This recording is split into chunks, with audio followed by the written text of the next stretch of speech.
nabalitaan namin si Ate Bane. Pinakilala siya bilang anak ni Presidente William.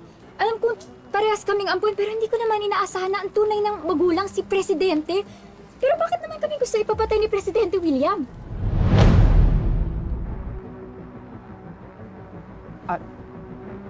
Do you want me to translate everything she said? No, I mean, I can understand Tagalog, but you're too fast. So can you speak a little slower? Ang bilis mo raw magsalita. Hindi niya maintindihan. Pagkala mo kasi. Sorry. Sorry. Gusto kong malaman, kahit nasa puder ba si Ate Bane ng masasamang tao, nasa mabuting kalagayan naman siya, di ba? All right. So, one thing is clear.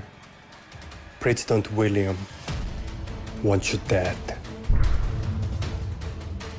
Because he's hiding something about Vanessa's true identity. He doesn't want anyone from Vanessa's old life to get close to her. Especially now, he wants Kelvin to marry Vanessa. Ano? Tama ba yung pagkakaintindi ko sa sinabi niya? Si President William, gustong ipakasal si Ate Bane kay Calvin?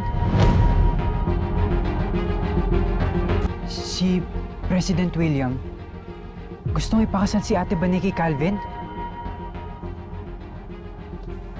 Adrian, nagmamakaawa ako. Wala kaming ibang paraan para makalapit kay Ate Bane kasi yung presidente yung binabangga namin. Pero huwag mo nga hayaang ikasal si Ate Bane kay Calvin. Masama siyang tao.